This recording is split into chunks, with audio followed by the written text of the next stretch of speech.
Komisi Pemberantasan Korupsi atau KPK melakukan penyidikan soal dugaan suap terkait pengurusan rencana penggunaan tenaga kerja asing atau RPTKA di Kementerian Ketenagakerjaan. Juru bicara KPK Budi Prasetyo mengatakan total 8 orang telah ditetapkan sebagai tersangka dalam kasus tersebut. Namun KPK belum bisa menjelaskan sosok tersangka dalam kasus ini. Kasus korupsi pengurusan rencana penggunaan tenaga kerja di Kemnaker ini merupakan perkara baru yang diusut KPK. Tim penyidik KPK juga telah menggeledah gedung Kemnaker pada Selasa 20 Mei. Sejumlah tas dibawa oleh penyidik KPK dari penggeledahan di lokasi.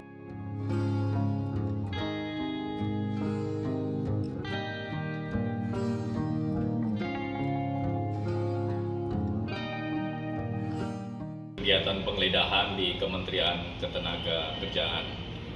Penggeledahan terkait dengan penyidikan perkara dugaan suap pengurusan rencana penggunaan tenaga kerja asing di Kementerian Ketenagakerjaan serta dugaan gratifikasi.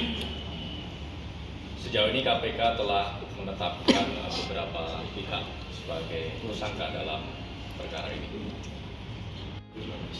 Ini perkara baru, penyidikan baru.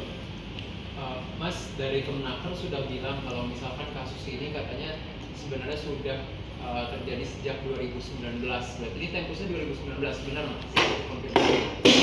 Untuk tempusnya, KPK masih akan mendalami informasi dan keterangan dari hasil penggeledahan hari ini.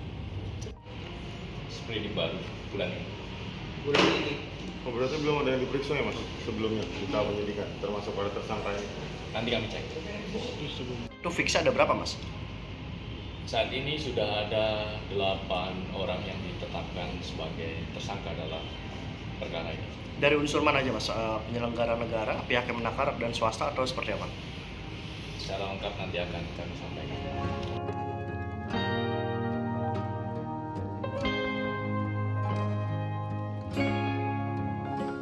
Di sisi lain, PLT Deputi Penindakan KPK Asep Guntur Rahayu menyatakan bahwa dugaan pemerasan dan atau penerimaan gratifikasi di Direktorat Jenderal Pembinaan Penempatan Tenaga Kerja Kementerian Ketenagakerjaan Republik Indonesia terjadi sejak tahun 2020 sampai 2023.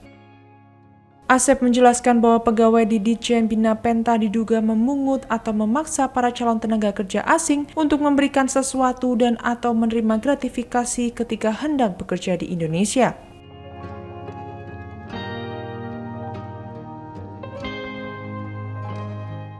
Adapun tindak pidana tersebut telah diatur dan diancam pidana dalam Pasal 12 huruf E dan Pasal 12B Undang-Undang Pemberantasan Tindak Pidana Korupsi.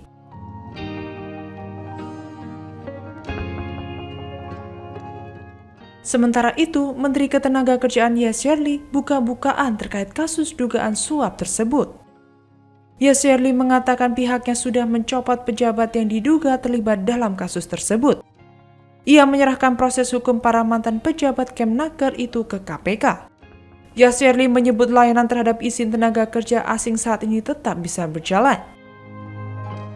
Kendati demikian, Yasserli belum membeberkan identitas pejabat yang dicopot tersebut.